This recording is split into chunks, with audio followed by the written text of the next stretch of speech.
Hello folks, a couple of weeks to CAT, and so we've decided to go for the dramatic, and so 14 days to CAT, the only plan you need, right? So obviously it's not the only plan you need, it's one way of putting together our thoughts and saying, hey, keep these things in mind to kind of help you go through the last 2 weeks. We own your preparation, have your schedule, your plan, your ideas, your sense of clarity about this. What you're going to do here is give broad ideas on what to keep in mind for each of these. And so this is very important. This phase is not about learning new things. It's about consolidating. It's about digesting. It's about revisiting. It's about having a bunch of ideas that are fresh in your head rather than adding another ton of new ideas. This is not a time for new ideas. It's a time for staying fresh for the 2-hour peak. And now you have to focus on how to peak for those 2 hours. And how to keep ideas fresh that you already know rather than adding new ideas. Keep that in mind. And so, what do we do for Quant? Don't expand topics. Don't expand. Definitely get super comfortable with arithmetic. Arithmetic algebra is your starting point. Those of you who have a flair for numbers, who can think about 3-digit numbers, who some of the digits add up to 14, you're like, I can get this. The moment you see that, you feel like, look, I got this. I can imagine numbers that satisfy this condition. Then gravitate towards number theory. Those of you who have a flair for shapes and diagrams and circles and triangles, gravitate towards geometry. Your preference and your comfort matters, but arithmetic will form the anchor. Then you go into algebra because it's the most heavily tested after arithmetic. And so do not expand your topic list. If you're not comfortable with trigonometry, functions, inequalities, binomial theorem, calendar questions, coordinate geometry, any of these, the more mathematical topics and not the quantitative aptitude topics, leave them. Don't spend time trying to add topics to your list. Narrow your topic list. Try to keep things fresh rather than broad. Go deep, not broad, and very, very clear. You have to add this sense of confidence about your exam. You have to have this belief that ho jayega. And so there's a very nice, interesting phrase, fake it till you make it. It's absolutely important now, the last 2 weeks, and you've got to say, look, I got this. Ho jayega. I'm in the mix. And so keep that in mind. And so for LRDI, have a mechanism where you have a steady habit of doing 1 or 2 sets, 2 or 3 sets every day. Have a plan to hit previous year questions, especially the last 2-3 years, very aggressively now. It gives you a couple of things. It gives you the most beautiful sets to practice. It gives you a very representative idea of what this exam can be. And both of those are very important. Wonderful practice material and very representative practice material, both are very important. So revisit PYQ, especially for LRDI, because I found the variance in LRDI out there in the world to be too high, either too easy or astonishingly difficult. So our sense of what is CAT level becomes a bit wonky, and it shouldn't be. So make sure that you revisit PYQ very aggressively. And this is a session where the confidence with which you approach makes a material difference. So you have to say, look, I've got this, 1 set I'll do, then start all over again for the 2nd set. And so having a sense of not working in a frenzy is important. Start again, that really kills your performance. And so sometimes you're so anxious to do quickly. There's a super meme video on the internet. And so the one guy is making chai. He has 4 glasses and he keeps doing but it's a moment of frenzied movement, but nothing is happening. And so that can very often happen in LRDI because our mind wants to do things so fast, but it's restless. And so it should be primed for picking patterns. And that cannot happen if you don't have a kind of sense of calm. Being not frenzied doesn't mean you're not intense. Be intense and calm at the same time, and that magic combo is what is going to set you over. So make sure that you're relaxed and intense at the same time. Not easy. So We are seeing 70-80% of verbal is about good reading, building a reading habit, having good reading range, having a nice expanded vocabulary because you read a lot, being comfortable reading longish passages because you've read a lot. All of those play a role. Right? So your fatigue doesn't jump in. Right?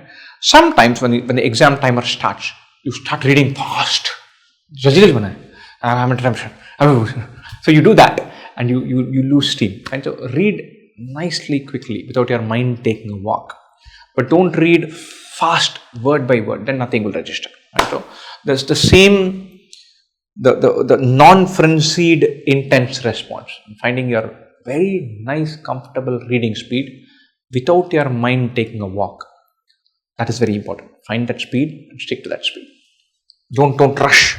Mocks and analysis once every 2 days is what you have said, even 3 days is fine. Still spend time analyzing them. Don't go extensively filling learning gaps now. If you've taken a quant section of 22 questions, you attempted 9 questions, but you could even attempted only 12. See those 12, forget the remaining 10. You're never going to attempt 18th, 19th, 20th questions in a mock if it comes in the paper. So optimize for maximizing your score, not increasing your potential. And so if sports people or all high performance people talk about ceiling in performance. Some people say this guy has a very high ceiling. That means he can do wonders. It's lots of room to grow and become better. If you're preparing for an exam over a 1 year horizon, you do a lot of things to fundamentally make yourself better equipped. You read a lot, not worrying about RC, but just read. Solve a lot of puzzles, not worrying about LR, but just solve. Make your mind ready to accept content. The last 2 weeks, it's not about the ceiling, it's about maximizing your potential. So don't analyze mocks with a view to learning everything. Analyze mocks to evaluate how well you're sticking to your strategy. I would have never touched. I don't like these questions with 3 variables. Why did I go towards that? I should tell my mind not to get just carried away with some weird vibes. So be careful. Don't get stuck here. Why did I not dump this LRDI set after minute 5 when I got stuck? So this is my plan. This is what I'm executing. Why am I getting carried away? I need to train my mind to simplify things, to be nice and calm in that process. Don't complete syllabus. Don't push away the learning objective. Amp up the decision making objective when you're analyzing mocks. And the learning objective is done. You are not going to learn anything new. You forgot a formula, remember that. But not fixate over the topic completion part. Think about your strategy, your way of thinking about the mock. And so analysis is going to be about automating processes, automating decision making, retweaking that, and not about learning new things. And so keep that in mind. The mindset is important. This is seems bleeding obvious to say. It's very difficult to incorporate. A lot of confidence comes from actually knowing the stuff. You cannot fake it. Some parts of it can be faked. Whatever can be faked, fake it. Right? Eat well, be well hydrated, sleep well, become a creature of routines and habits, stay clean out of junk and digital junk and screen time. All of those play a role in keeping you calm. Have your adda that you go to. It could be either sports, it could be music, it could be friends. It would help if it were not heavily linked to a device. But even that's okay. There's a particular sitcom that you're a big fan of. You want to sign off the day by watching 120-minute episode of that. That's fine. You can't become a monk overnight, but have your balance. But these elements where you're intense, fully committed and focused and concentrating, but not frenzied and anxious, restless. That being intense without being anxious is a very beautiful combo. It's the zone that sports people talk about. And so not easy to achieve, but aim for that. So don't let your mind wander. Bring it back to the fold. Not easy. You're going to have spells where your mind wanders even in the exam. It's all right. That's why you've taken all these mocks, to know that it can come back and still hang in there. And that is a test of resilience, not just intellectual capability. Understand that. Don't be too harsh on your mistakes. कुछ नहीं करा, August में इतना करना चाहिए था. I should have done so much. I could have achieved so much. ये हुआ ही नहीं. ऐसा ही मैं हमेशा करता हूँ. Nonsense. And so, be that as it may, let me make best use of these next 15 days, be in a happy place and give it a full-fledged crack. Don't guilt trip yourself to death. Don't have a super ambitious plan. 15 days, each day I can prepare easily for 12-13 hours. So, 200 घंटे तो ऐसे ही होंगे, नहीं होंगे. You cannot. It's not a practical plan. And incorporate copious amounts of rest and being calm and unfrenzied into your preparation routines. Right? What should you do the eve of CAT, the previous day? Don't do some mock to compensate and get one feel-good score before that. Don't pour over formulae and memorize stuff. And I won't say no formula sheets per se. Some people, for them, just flipping the pages on something that they already know relaxes them. I know this. This also I know. Oh, nice. I've done all this. I've written everything.